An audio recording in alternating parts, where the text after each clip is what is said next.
ചരിത്രത്തിൽ ആദ്യമായി പേളിമാണിയുടെ ഒരു വീഡിയോയുടെ വ്യൂസ് കൗണ്ട് 1,00,000 താഴെ പോയിരിക്കുകയാണ് സുഹൃത്തുക്കളെ.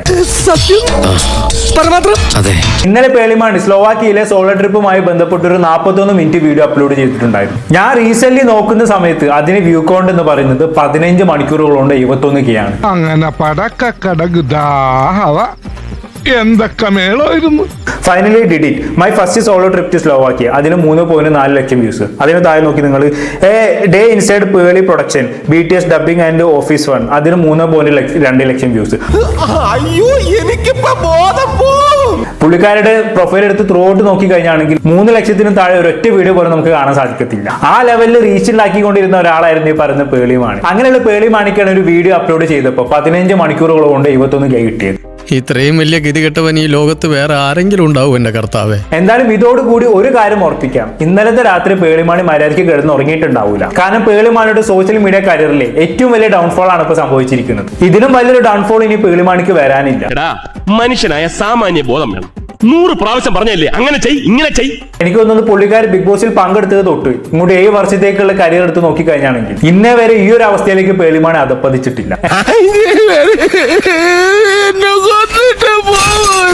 മുമ്പ് യൂട്യൂബിൽ തെളിഞ്ഞു നിന്ന ഒരുപാട് ക്രിയേറ്റേഴ്സ് ഉണ്ട്, അവർക്കൊന്നും ഇപ്പൊ വ്യൂ തന്നെ ഇല്ല. ആ ലെവലിലേക്ക് ഞാൻ അധപ്പതിക്കോ, എനിക്കിനി പണ്ടത്തെ പോലെ റീച്ച് കിട്ടോ, ഈ ഒരു ചിന്ത നമ്മളെ നന്നായി അലട്ടിക്കൊണ്ടേയിരിക്കും. അത് കാരണം നമുക്ക് തിന്നാനും തോന്നില്ല, ഉറക്കം വരില്ല. ഇനി അടുത്തൊരു വീഡിയോ നന്നായി കയറുന്നത് വരെ നമുക്ക് ആ ടെൻഷൻ ഉണ്ടായിക്കൊണ്ടേയിരിക്കും. സംഭവിച്ചതൊക്കെ കുട്ടിന്, സംഭവിച്ചിട്ടിരിക്കുന്നതൊക്കെ കുട്ടിന്, സംഭവിക്കാൻ പോണതൊക്കെ കുട്ടിന്, ഇനി ഒന്നും സംഭവിച്ചില്ല അതൊക്കെ വെരി വെരി കുട്ടിന്. എന്തായാലും പേളിമാണിയുടെ ഇപ്പോഴത്തെ അവസ്ഥ കണ്ട സമയത്ത് എനിക്ക് പണ്ട് പേളിമാണിയെ കുറിച്ച് രഞ്ജിനി ഹരിദാസ് പറഞ്ഞതാണ് ഓർമ്മ വന്നത്. പേളിമാണിയെ കുറിച്ചുള്ള അഭിപ്രായം എന്താ? ജഗൻദാസ് പേളിമാണിനെ കുറിച്ചുള്ള അഭിപ്രായം എന്ന് പറഞ്ഞാൽ ബിഗ് ബോസിന്റെ വീട്ടിൽ പുറത്ത് എനിക്ക് കുറച്ച് നന്നായിട്ട് അറിയാവുന്ന കുട്ടിയായിരുന്നു ബാക്കിയുള്ളവരിൽ വെച്ചും. പക്ഷെ എനിക്ക് പുറത്തറിയാവുന്ന കുട്ടിയെ ഞാൻ വീട്ടിൽ കണ്ടില്ല. തൂക്കിയല്ലോ നാദാ. വീട്ടില് വേറെ വേറെ ആളായിരുന്നു. പേളി എന്ന് പറഞ്ഞൊരു സോ കോൾഡ് മോട്ടിവേഷണൽ സ്പീക്കർ ഒക്കെയാണ്. ആൾക്കാരെ ലൈഫിൽ മുന്നോട്ട് കൊണ്ടുവരാൻ വേണ്ടി പ്രാപ്തരാക്കുന്ന ഒരു കുട്ടിയാണെന്നൊക്കെയാണ് എനിക്കറിയാവുന്നത്. ബിക്കോസ് അങ്ങനെയാണല്ലോ പേളിനെ പറയുന്നത്.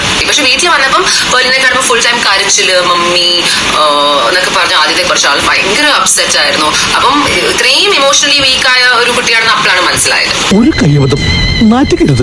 ഇനി തോന്നിയാസം പറഞ്ഞു നടന്നാലുണ്ടല്ലോ നാട്ടിലടിച്ചാൻ സൂപ്പാക്കും. പിന്നെ കുറച്ചാൾ കഴിഞ്ഞപ്പം ആരു ശ്രീനീഷും ആയിട്ടുള്ള ഒരു അഫെയർ എന്ന് പറഞ്ഞൊരു സാധനം അതിൽ അലേട്ടനെ മുന്നിൽ പറഞ്ഞപ്പോഴാണ് കല്യാണം കഴിക്കണമെന്ന് ഞങ്ങൾ അറിഞ്ഞത്. അതെനിക്ക് കുറച്ച് കോമഡി ആയി തോന്നി. കലാകാരനല്ലാത്തവരെ സമൂഹം അംഗീകരിക്കില്ല. നമുക്ക് പ്രിഡിക്ട് ചെയ്യാൻ പറ്റില്ല പേളി എന്ന് പറഞ്ഞൊരാളുടെ ഒരു ക്യാരക്ടർ പെട്ടെന്ന് സ്വിച്ച് ചെയ്യും. അത് അവളുടെ സ്വഭാവമാണെന്ന് തോന്നുന്നു. അവൾ തന്നെ പറഞ്ഞല്ലോ അവൾക്ക് കുറെ മുഖങ്ങൾ ഉണ്ടെന്ന്. എനിക്കത് അക്സെപ്റ്റ് ചെയ്യാൻ കുറച്ച് ബുദ്ധിമുട്ടായിരുന്നു. ബിക്കോസ് ഞാൻ പുറത്ത് കണ്ട ആളല്ല അവർക്ക് കണ്ടത്. ഈ കിട്ടുന്നതിലേക്ക് എനിക്ക് സന്തോഷമേ ഉള്ളൂ. ഇനിയും കിട്ടാൻ വേണ്ടി ഞാൻ പ്രാർത്ഥിക്കാം. പുള്ളിക്കാരി കുറച്ചു കാലം എയറിലായിരുന്നു അന്ന്. പക്ഷെ ഇപ്പൊ നോക്കുന്ന സമയത്ത് നേരെ തിരിച്ചായി കാര്യങ്ങൾ. അന്ന് രഞ്ജിനി പറഞ്ഞ കാര്യങ്ങൾ ശരിയായിരുന്നു എന്നുള്ള രീതിയിലായി ഇപ്പൊ ആളുകളുടെ സംസാരം.